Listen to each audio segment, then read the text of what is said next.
I knew something was wrong the second his hand hit my face, not because of the sting, but because the whole diner went silent at once, forks hanging midair, coffee cups frozen, and every eye pinned on the 75-year-old black woman this cop had decided to put in her place. One moment I was reaching for the sugar, laughing with my best friend over runny eggs. The next, my late husband's wedding ring slipped off its chain and rang across the tile, and that uniformed man was standing over me like I was trash. He had the right to move. He didn't know my name, he didn't know my history, and he sure didn't know that the woman he'd just slapped in Capitol Diner was the mother of the director of the Federal Bureau of Investigation, and that ignorance was about to cost him his whole world. My name is Eleanor Thompson, folks call me Ms. Ellie, retired schoolteacher, churchwoman, widow of a man who never came home from a traffic stop. They called an unfortunate altercation, mother of one skinny boy who watched, listened, and fought his way up until this country had to call him Director Marcus Thompson. I've spent my life being told to stay calm, stay polite, stay grateful, while men with badges spoke to me like I was an inconvenience with a pulse, you know what I mean? So Tuesday mornings at Capitol Diner were my small rebellion. Same cobalt blue coat, same cracked leather purse with my notebook and Harold's ring, same booth 6 by the window that felt like ours. That morning wasn't special. Gray sky, smell of bacon and cheap coffee, soft soul music in the background, 2 students on their phones at the counter, a dad cutting pancakes for his little girl. Linda slid me my usual without asking. Ruth limped in 5 minutes late with that cane and that loud mouth teasing me about my hat and gossiping about church folks, and for a minute it was just joy. Then my hand reached for the sugar jar sitting near the edge of the table behind us. My elbow tapped a coffee cup on the next table. It tipped dark coffee, bled across a stack of official-looking papers in front of a cop I'd barely noticed. I was already up with a napkin. "Oh, sir, I'm so sorry, let me clean it, I'll pay for anything." The kind of apology I've been trained to give before anyone decides my mistake is a crime. He shot up out of his seat so fast his chair screamed. "What is wrong with you, lady?" He barked loud enough to own the room. "Watch where you're going." Capitol Diner went quiet, forks hit plates. People stared down, pretending invisibility could protect them. I kept my voice even. "It was an accident, let me help." His eyes ran over my face, my hands, my skin, and something ugly snapped into place. "You people," he said, and the air shifted. Ruth leaned in. "That's Ms. Thompson you're talking to, show some respect." And he flicked his stare at her. "Sit down, Grandma, before I escort both of you out." That word, escort, like I was furniture, like booth 6 didn't know my name, hit something in me that had walked away 1,000 times and finally refused. I straightened my shoulders. "Young man," I said, "I'm sorry you made your point. Now wipe your papers and let folks eat in peace." That was his exit ramp. He saw the phones up instead. Pride, shame, and habit grabbed the wheel. His hand flashed before my mind could catch up, open palm cracking against my cheek so hard the sound bounced off brick. My head snapped, my cheek caught fire. Harold's ring flew. Someone whispered, "Oh my God," and nobody moved because uniforms freeze people before winter ever does. I put my hand to my face, not in fear, but because the humiliation burned deeper than the slap, all those years of things are better now collapsing into one moment in my favorite booth. I made myself sit up. "You can strike me, officer," I said low but steady, "but you don't get to silence me." His chest puffed. "This woman assaulted me, interfered with an officer," he announced, reaching for the same tired report language that had always saved him. Linda came out from behind the counter, voice shaking but clear. "Officer, you need to leave my restaurant."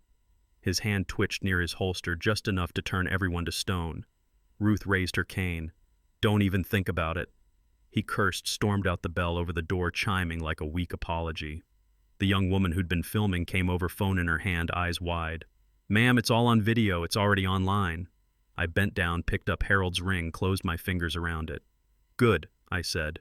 That 12-second clip sprinted across the internet before I finished my tea. MPD officer slaps 75-year-old black woman in Capitol Diner, replayed on news loops. Strangers dissected every frame, argued about respect tone. Both sides. Yeah, that happened. At first I was just elderly woman, faceless, voiceless again. Then my phone rang. "Ma," my son said, that edge in his voice I hadn't heard since he was 8. I told him 2 things. I'm all right, and exactly what happened. His name, his words, his badge. There was a long breath on the line. When he answered, Marcus, the son, was gone. Director Thompson was there. "Thank you for telling me," he said. I'm going to do this the right way. While commenters still asked if I maybe provoked it, my son's team pulled Derek Harlan's file. Complaints from black teens marked unsubstantiated, missing body cam footage, a shooting swept away in a settlement, gambling debts, odd money, too many favors. It wasn't one bad moment. It was a career built on never hearing no. Marcus didn't call the chief for a quiet favor. He called civil rights justice. The attorney general asked for oversight ethics monitors paper trails because he knew the story would explode when people realized who I was, and he wanted the record to be undeniable. Federal agents walked into MPD headquarters with warrants, copied servers, carried out boxes. A judge signed an order that nothing tied to Harlan got lost. Commissioner Vasquez suspended him without pay. Protesters filled the streets with "hands off our elders" and "no badge above the law" signs, while union spokesmen went on TV calling it a smear. Then the twist hit the headlines right in the middle of that fire. The woman in the video was the FBI director's mother, and suddenly every talking head went from outrage to optics. People asked if this was justice or just power defending its own. I heard it all.